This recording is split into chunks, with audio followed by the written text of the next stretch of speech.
We all know from the damage and devastation that Sandy was a huge superstorm, but the National Hurricane Center just released some stats that are pretty interesting. Our hurricane specialist Michael Lowry joins me now. And Michael, it looks like Sandy was actually upgraded to a major hurricane near Cuba. Yeah, it's easy to forget with the impacts of the U.S. that Sandy was a very powerful hurricane down in the Caribbean. Have a look at this satellite loop. This says Sandy was moving up toward the southern coast of Cuba.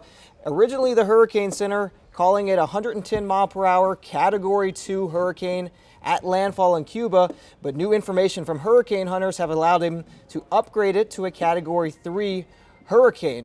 And Michael, the National Hurricane Center also confirms in this new report that Sandy was no longer a hurricane when it made landfall in New Jersey, but it still packed quite a punch. Yeah, it did. Winds at landfall at 80 miles per hour.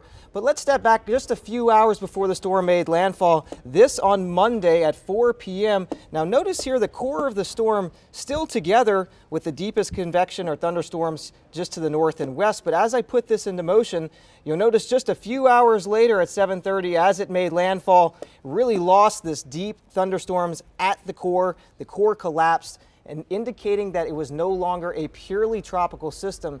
But Kelly, in the end, 72 deaths, the second highest death toll of a hurricane since Agnes back in 1972. Well, a report like this is especially helpful for those making insurance claims. Whether or not a storm is classified as a hurricane or not has huge implications for homeowners, because if it's a hurricane, they'll have to pay hurricane deductibles, which cost anywhere from 1% to 4% of the value of their home.